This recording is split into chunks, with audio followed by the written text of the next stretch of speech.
क्या आप जानते हैं, कुछ घर ऐसे होते हैं जहां माँ लक्ष्मी कभी प्रवेश नहीं करती। हाँ, कुछ छोटी छोटी गलतियां ऐसी होती हैं जो लक्ष्मी जी को घर से दूर कर देती हैं, और जब वो घर छोड़ देती है तो वहां बसता है दुहक, दर्द और दरिद्रता का साया। आज हम जानेंगे वो कौन से काम हैं जो माँ लक्ष्मी को नाराज कर देते हैं, और कैसे एक स्त्री के कर्म तय करते हैं कि घर में सुख रहेगा या गरीबी। बहुत ही पुराने समय की बात है। एक छोटे से गांव में कुछ ही घर थे। चारों ओर खेत, कच्ची गलियां और मिट्टी की महक। गांव के बीचों बीच घर था सेठ रामदयाल का। रामदयाल कोई बहुत बड़ा जमींदार नहीं था, लेकिन मेहनती और ईमानदार आदमी था। गांव में सब उसे इज्जत से सेठ जी कहते। उसका अनाज का छोटा सा व्यापार था जो धीरे धीरे चल निकला था। सुबह सूरज निकलते ही वह काम पर निकल पड़ता, और शाम को थक कर घर लौटता तो उसकी पत्नी सुशीलाबाई उसे दरवाजे पर मुस्कान के साथ स्वागत करती। सुशीलाबाई बहुत ही शांत और संयमी स्त्री थी। चेहरे पर हमेशा सादगी झलकती थी। माथे पर छोटी सी बिंदी, साड़ी का पल्लू सर पर। वो मानती थी कि घर की असली शोभा उसके सोने चांदी से नहीं, बल्कि सफाई और सच्चे मन से होती है। हर सुबह सूरज से पहले उठकर वो आंगन बुहारती, तुलसी पर जल चढ़ाती और फिर चूल्हे में फैला दिया जलाती। उसकी यही दिनचर्या थी। सादगी में भक्ति, भक्ति में अनुशासन। गांव की औरतें अक्सर कहती, सेठानी के घर में तो माँ लक्ष्मी खुद रहती हैं। रामदयाल और सुशीलाबाई का एक ही बेटा था, अभी बस 20 साल का नौजवान, लेकिन संस्कारों में पला बड़ा अर्जुन। दिन भर पिता के काम में हाथ बंटता था और रात को माँ के पास बैठकर उनकी बातें सुनता। वो माँ से कहता, अम्मा जब आप तुलसी के पास दिया जलाती है ना, लगता है घर में सचमुच देवी उतर आई है। सुशीलाबाई मुस्कुरा देती और कहती, बेटा देवी तो हर उस घर में रहती है जहां सफाई और श्रद्धा होती है, बस उन्हें मानने वाला दिल चाहिए। समय बीतता गया। घर में सब ठीक चल रहा था, लेकिन किस्मत के खेल अजीब होते हैं। एक दिन सुशीलाबाई को हल्का सा बुखार आया। उन्होंने सोचा 2 दिन में उतर जाएगा, लेकिन वो बुखार दिन भर का दिन बढ़ता गया। पहले थकान, फिर कमजोरी, और धीरे धीरे हालत ऐसी कि वो रसोई तक नहीं जा पाई। रामदयाल ने गांव के वैद्य को बुलाया। वैद्य जी ने नाड़ी देखी, कुछ जड़ी बूटियां दी, लेकिन असर नहीं हुआ। दिन पर दिन सुशीलाबाई की तबीयत बिगड़ती चली गई। घर का माहौल जो पहले हंसी और पूजा की ध्वनि से भरा रहता था, अब सन्नाटे से घिरने लगा। रामदयाल अक्सर रात को आंगन में बैठकर सोचता, क्यों अचानक ये सब हो गया। कहीं मेरी कमाई में कोई गलती तो नहीं, हमने किसी का मन दुखाया हो।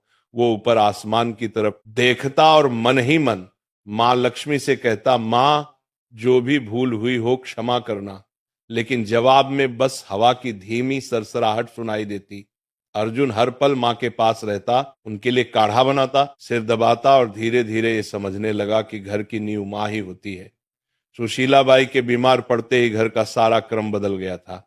जो रसोई हमेशा चमकती थी, अब वैसी नहीं रही। सफाई में ढिलाई आने लगी।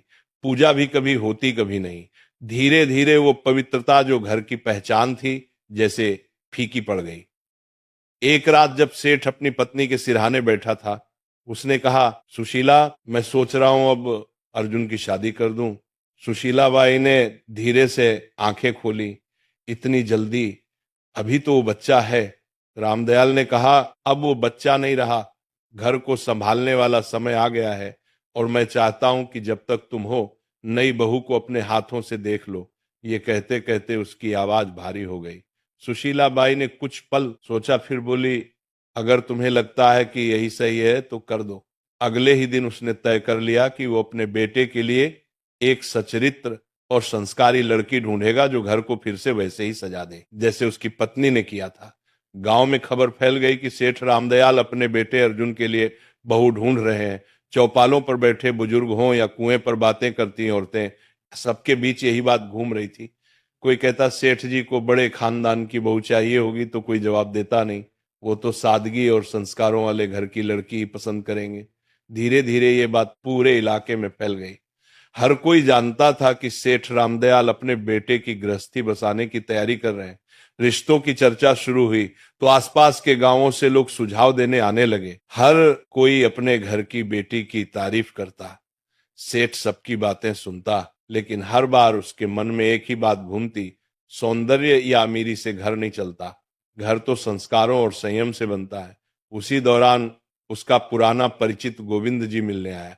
उसने कहा, सेठ जी, मेरे रिश्तेदार के घर एक लड़की है, नाम राधा, सीधी सादी, घर संभालने वाली और बड़ों का आदर करने वाली। मुझे लगता है वो आपके घर के लायक है। सेठ ने कहा, अच्छा, मैं जाकर देख आता हूं। अगले दिन सुबह वो अकेले ही निकल पड़ा। पहले के जमाने में पिता ही जाकर लड़की देखा करते थे। दोपहर तक सेठ उसे गांव पहुंचा जहां राधा का घर था। घर सादा था, आंगन साफ और वातावरण में सादगी थी। राधा के पिता ने आदर से स्वागत किया। बातचीत के दौरान राधा पानी लेकर आई। सिर झुकाए शांत और संस्कारी सेठ ने मन ही मन कहा, यही है वह लड़की जिसने घर बसाने की समझ है। उसी दिन सेठ ने वहीं पर रिश्ता पक्का कर दिया और कहा, अब बस शुभ दिन निकालिए, मैं अपनी बहू जल्दी घर लाऊंगा। घर लौटकर उसने सुशीला बाई से कहा, मैंने लड़की देख ली, नाम राधा है, स्वभाव बहुत अच्छा है, सूरत में सादगी है, आंखों में आदर झलकता है। सुशीला बाई ने शांत स्वर में कहा, अगर तुम्हें मन से ठीक लगी है तो वही सही, लड़की वही अच्छी जो घर को अपनाए। सेठ ने सिर हिलाया, मन को सुकून मिला है, लगता है अब घर फिर से बस जाएगा। कुछ ही दिनों में रिश्ता तय हो गया। शुभ मुहूर्त निकला और दोनों घरों में खुशी की लहर दौड़ गई। समय बीता और शादी का दिन आ गया। सादगी से मगर पूरे रीति रिवाज के साथ विवाह हुआ। राधा अब सेठ रामदयाल के घर की बहू बन चुकी थी। शादी को कुछ हफ्ते बीत चुके थे। घर में नई रौनक थी। सब कुछ जैसे फिर से जीवंत हो उठा था। राधा सुबह जल्दी उठती, आंगन में जल छिड़कती, तुलसी को प्रणाम करती और रसोई में मां अन्नपूर्णा का भोग तैयार करती। सुशीला बाई के चेहरे पर सुकून था। उन्हें लगता था जैसे घर में मां लक्ष्मी खुद आकर बस गई हो। लेकिन जैसे जैसे दिन बीते राधा की आदतें बदलने लगी। वो अब सुबह देर तक सोने लगी और कुछ ही दिनों में आंगन की सफाई का समय बदल गया। पहले सूर्योदय से पहले झाड़ू की आवाज आती थी। अब सूरज ऊंचा चढ़ आता था, तब भी आंगन में बिखरे पत्ते वैसे ही पड़े रहते। एक सुबह सुशीलाबाई तुलसी पर जल चढ़ाने निकली तो देखा कि झाड़ू कोने में पड़ी है और राधा अभी तक नहीं उठी। वे कमरे में गई और धीरे से बोली, बेटी, अब तो सूरज आंगन तक आ गया, उठ जा, घर की रौनक सुबह की सफाई से शुरू होती। राधा ने उनींदी आंखें खोली और बोली, मांझी, आज बहुत नींद आ रही थी, बस थोड़ा और सोने दीजिए। सुशीलाबाई ने कहा, बेटी, देर तक सोने से मन में सुस्ती आती है और जब मन सुस्त हो जाए तो लक्ष्मी जी भी घर का रास्ता भूल जाती है। सुबह की हवा और सूरज की किरणें घर की बरकत होती हैं, इन्हें यूं मत खो। राधा ने हल्की मुस्कान दी। मांझी, मैं कल से ध्यान रखूंगी। लेकिन अगले दिन वही हुआ। सूरज निकला, आंगन में सन्नाटा रहा और तुलसी की मिट्टी सूखी पड़ी थी। कुछ दिनों बाद एक और बात हुई। राधा झाड़ू लगा रही थी, तभी झाड़ू गलती से उसके पैर से लग गई। सुशीलाबाई ने देखते ही आवाज लगाई, राधा बेटी, झाड़ू को पैर मत लगाना, ये मां लक्ष्मी का प्रतीक होती है। राधा ने हंसते हुए कहा, अरे मांझी, ये तो बस झाड़ू है, गलती से लग गया, अब इसमें क्या आप शकुन। सुशीलाबाई ने झाड़ू उठाकर दीवार के पास रखते हुए बोला, बेटी, यही तो गलती है। जब इंसान छोटी बातों को हल्के में लेता है तब बड़ी बरकत उससे रूठ जाती है। झाड़ू सिर्फ सफाई का औजार नहीं, ये लक्ष्मी जी का आशीर्वाद है जो गंदगी दूर करती है। राधा ने हल्के स्वर में कहा, माँ जी, आप भी ना हर चीज को पूजा बना देती है। सुशीलाबाई मुस्कुराई मगर आंखों में चिंता उतर आई। धीरे धीरे राधा का ध्यान घर की सफाई और रसोई से हटने लगा।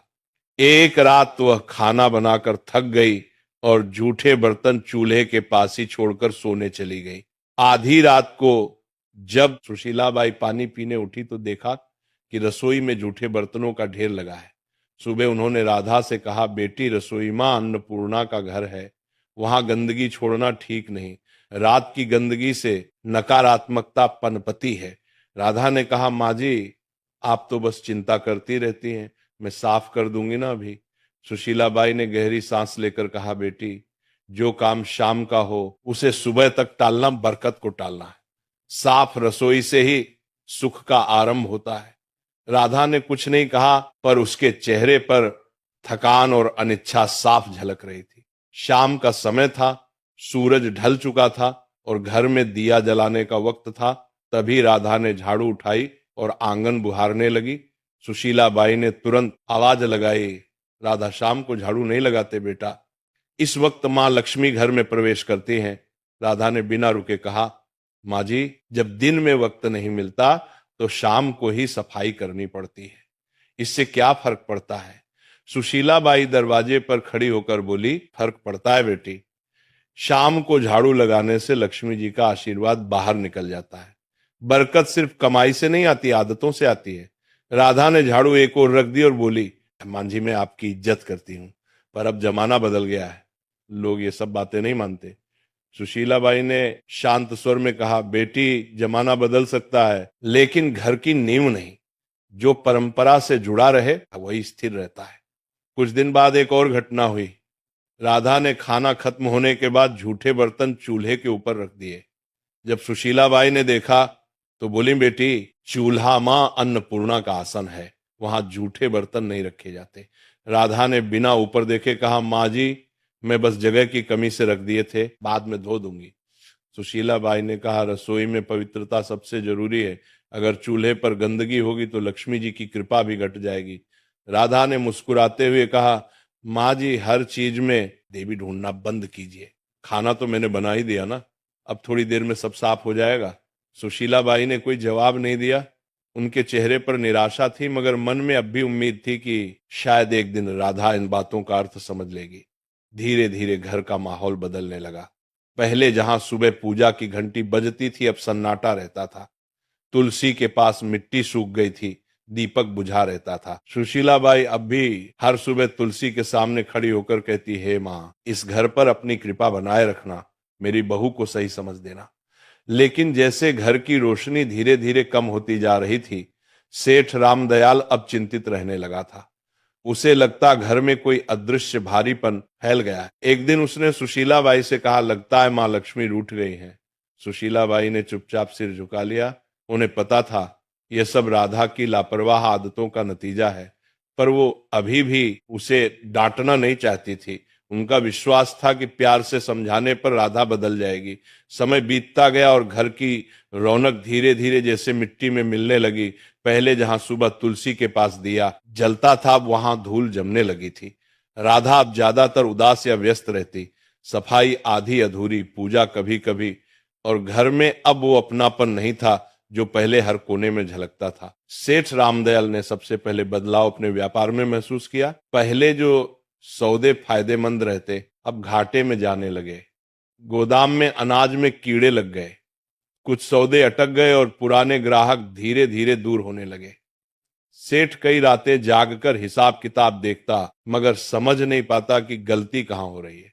एक शाम उसने सुशीला बाई से कहा, सुशीला अजीब बात है, अब काम में मन नहीं लगता, जैसे बरकत कहीं गुम हो गई हो। सुशीला बाई ने धीमे स्वर में कहा, बरकत तब गुम होती है जब घर की पवित्रता कम होने लगे। माँ लक्ष्मी वहां नहीं टिकती जहां गंदगी और लापरवाही घर कर जाए। सेठ ने गहरी सांस ली। तू कहना चाहती है कि वो आगे नहीं बोला, लेकिन दोनों की नजरें एक ही दिशा में उठी। राधा की, और राधा भी ये सब देखती थी, पर उसे लगता कि ये बस समय की मार है। एक दिन जब सेठ गुस्से में बोला, हर काम उल्टा क्यों हो रहा है, तो राधा ने कहा, पिताजी ये सब अंधविश्वास है, व्यापार में उतार चढ़ाव तो होते रहते हैं। सेठ ने आंखें तरेरी, तू नहीं समझेगी बहू, जब घर की औरतें रीति भूल जाती हैं तब घर की बरकत खुद रास्ता भूल जाती है। उस दिन के बाद से माहौल और भारी हो गया। घर में छोटी मोटी चीजें टूटने लगीं। राधा ने ध्यान देना बंद कर दिया था। झाड़ू वहीं कोने में पड़ी रहती, रसोई में बर्तन कभी साफ नहीं रहते। सुशीला बाई अब ज्यादातर चुप रहने लगी थी। वो हर शाम तुलसी के पास बैठकर मन ही मन कहती, हे माँ अब कुछ तू ही कर। एक रात तेज हवा चली और आंगन में रखा दीपक बुझ गया। उसी पल गोदाम से खबर आई, सेठ जी आग लग गई। सेठ दौड़ा, पर बहुत देर हो चुकी थी। गोदाम का आधा अनाज जल चुका था। गांव वाले कहते, ऐसा तो पहले कभी नहीं हुआ था।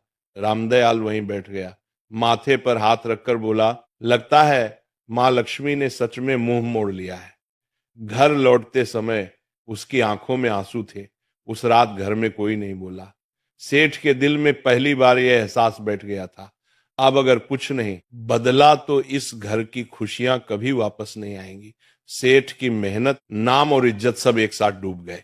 घर का माहौल भी अब बदल चुका था। पहले जहां हर सुबह पूजा की घंटी और तुलसी की खुशबू होती थी, अब वहां सन्नाटा था। सेठ रामदयाल दिन रात चिंताओं में डूबा रहता। रात को अक्सर बरामदे में बैठकर बुदबुदाता, माँ लक्ष्मी कहाँ चली गई तू। एक शाम सेठ घर लौटा, चेहरा गुस्से से लाल था। वह आंगन में बैठ गया और एकदम से बोला, बस अब और नहीं सह सकता मैं ये सब। सुशीला बाई चौंकी। क्या हुआ जी? सेठ ने जोर से कहा। क्या बताऊं, सब खत्म हो गया। मेहनत, इज्जत, कारोबार सब जलकर राख हो गया। और मैं जानता हूं ये सब किसकी वजह से हुआ है। उसकी नजर राधा पर टिक गई जो पास ही खड़ी थी। राधा सकपका गई, धीमे स्वर में बोली, पिताजी मुझसे क्या गलती हुई है? मैं तो हर दिन अपने काम करती हूँ। सेठ का स्वर भारी और कांपता हुआ था। काम तूने घर का रूप बदल दिया। बहू ना सफाई, ना श्रद्धा, ना सुबह का दीपक। जब औरत घर की मर्यादा भूल जाए तो लक्ष्मी जी भी उसका साथ छोड़ देती है। जिस दिन तू इस घर में आई उसी दिन से बरकत घटने लगी। राधा की आंखें भर आई। वो रोते हुए बोली, मैंने किसी का बुरा नहीं चाहा पिताजी, मैंने बस अपने ढंग से जीने की कोशिश की। अगर पूजा में देर हो जाए या सफाई में कमी रह जाए तो क्या सारी विनाश की जड़ मैं ही हूं? सेठ गुस्से से उठा और बोला, हाँ, क्योंकि घर की नींव औरत के कर्मों से टिकती है। अगर वही ढीली हो जाए तो पूरा घर ढह जाता है। तेरे आने के बाद से न शांति बची न बरकत। अब मैं तुझे कुछ और नहीं कह सकता, बस इतना कि इस पर घर से जा राधा, जा और अपने कर्मों पर खुद विचार कर। राधा स्तब्ध रह गई। उसने कांपती आवाज में कहा, मांझी आप तो कुछ कहिए, क्या सच में मेरी ही वजह से ये सब हुआ? सुशीला बाई की आंखों में आंसू थे लेकिन शब्द नहीं निकले। राधा के गालों पर आंसू लुढ़क पड़े। सेठ ने कड़क स्वर में कहा, अब इस दहलीज को पार मत करना जब तक मां और घर दोनों पवित्र न हो जाए। राधा ने बिना कुछ बोले सिर झुकाया। उसने धीरे से दहलीज पार की, वही दहलीज जहां से कुछ महीने पहले उसने पहली बार कदम रखा था। और राधा बिना कुछ कहे, बिना किसी सामान के आंसुओं से भीगी साड़ी में उस घर से निकल गई।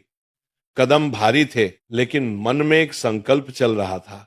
अब वो माँ लक्ष्मी से क्षमा मांगेगी, चाहे इसके लिए उसे खुद को मिटाना ही क्यों ना पड़े। रात ठंडी थी, रास्ता सुनसान। गांव से बाहर निकलते ही घना जंगल शुरू हो गया।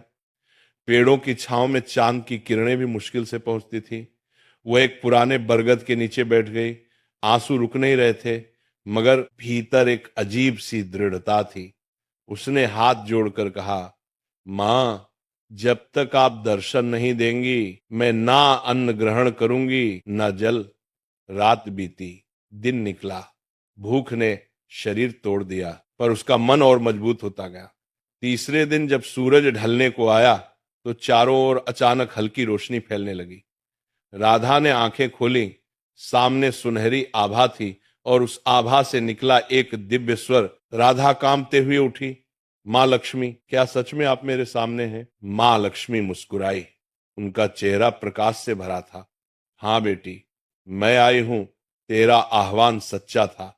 तेरी पश्चाताप ने मुझे यहां खींच लाया। पर बता तू दुखी क्यों है? राधा जमीन पर झुक गई। आंसुओं से भरे स्वर में बोली, मां, मुझसे बहुत गलती हुई। मैंने आपकी परंपराओं को अनदेखा किया, सासू जी की बातों को पुरानी मान्यता समझा और अब मेरे कारण सब नष्ट हो गया। कृपा कर बताइए मां, आखिर मैंने कौन कौन सी भूल की? मां लक्ष्मी का स्वर मधुर था लेकिन गंभीर। बेटी सुन, जब कोई स्त्री इन गलतियों को करती है तब मैं स्वयं उसे घर से दूर चली जाती हूँ। फिर उन्होंने अपनी उजली हथेली उठाई और एक एक करके बताया। पहली गलती उन्होंने कहा, जब कोई स्त्री झाड़ू को पैर से लगाती है तो वो मां लक्ष्मी का अपमान करती है, क्योंकि झाड़ू ही स्वच्छता और समृद्धि का प्रतीक है। दूसरी गलती, जब झूठे बर्तन चूल्हे पर रखे जाते हैं तो अन्न की देवी मां अन्नपूर्णा नाराज होती हैं। जहां अपवित्रता रहती है वहां में प्रवेश नहीं करती। तीसरी गलती, जब दहलीज पर बैठकर भोजन किया जाता है तो वह स्थान जो स्वागत और आशीर्वाद का होता है अशुद्ध हो जाता है। मैं दहलीज से लौट जाती हूँ। चौथी गलती, जब शाम के समय झाड़ू लगाया जाता है तो वह मेरे आगमन के समय मुझको ही घर से बाहर निकाल देता है। 5वीं गलती, जब स्त्रियां देर तक सोती हैं और सूरज के निकलने के बाद भी घर बंद रहता है तो आलस्य के कारण घर की ऊर्जा नष्ट होती है। मैं ऐसे घरों में नहीं ठहरती। 6ठी गलती, जब आंगन की सफाई नहीं होती तो वहां नकारात्मकता फैलती है और मैं वहीं से लौट जाती हूं जहां गंदगी देखती हूं। 7वीं गलती, जब झूठे बर्तन रात भर रसोई में पड़े रहते हैं तो वे अंधकार को बुलाते हैं और मैं ऐसे घरों से विदा लेती हूं। 8वीं गलती, जब किसी के सामने दरवाजे को पैर या थूक से ठोका जाता है तो वो घर की मर्यादा को चोट पहुंचाता है। मैं वहां टिक नहीं सकती जहां आदर न हो। 9वीं गलती, जब घर में झगड़ा और कटुता रहती है तो मेरा स्वरूप जो शांति है वहां टिक नहीं सकता। 10वीं गलती, और जब स्त्रियां अपनी पूजा, सफाई और संयम को हल्के में लेती हैं तो वो खुद अपने हाथों से सुख के द्वार बंद कर देती हैं। महालक्ष्मी की आवाज धीमी हुई, याद रखो बेटी, मैं हमेशा वहीं बसती हूं जहां स्वच्छता, श्रद्धा और सच्चा मन होता है। ये रीति नहीं, जीवन का संतुलन है। राधा की आंखों से आंसू रुक नहीं रहे थे। उसने कांपते हुए कहा, मां अब समझ गई, घर की रौनक सजावट से नहीं, आदर और पवित्रता से आती है। मां लक्ष्मी मुस्कुराई, तूने गलती मानी है, अब तेरा घर फिर उजलेगा। जा बेटी, अपने ससुराल लौट जा, तेरे लौटते ही बरकत भी लौटेगी। इतना कहकर देवी का रूप धीरे धीरे प्रकाश में विलीन हो गया। राधा वहीं झुकी रही, हाथ जोड़कर बोली, मां, मैं आपका वचन निभाऊंगी। अब इस जन्म में फिर कोई ऐसी भूल नहीं करूंगी। फिर उसने सिर उठाया, आंसुओं में मुस्कान थी और कदम गांव की ओर बढ़ा दिए। जैसे ही उसने दहलीज पार की, सुशीलाबाई दौड़ कर आई और आंसुओं के साथ बोली, राधा तू लौट आई। राधा ने कहा, मांझी, मैंने सब समझ लिया है। मां लक्ष्मी घर में तभी बजती है जब सफाई, पूजा और श्रद्धा साथ हो। उसी दिन से घर में फिर रौनक लौट आई, व्यापार संभल गया और पूरे गांव में चर्चा होने लगी। सेठ जी के घर में मां लक्ष्मी फिर से बस गई।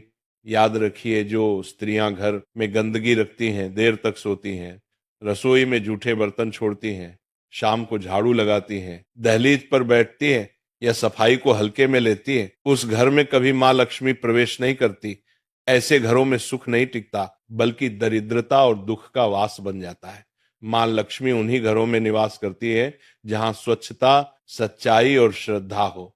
अगर आप चाहते हैं कि आपके घर में मां लक्ष्मी की कृपा सदा बनी रहे तो इन 10 गलतियों को आज से ही छोड़ दीजिए और अपने घर को पवित्र रखिए।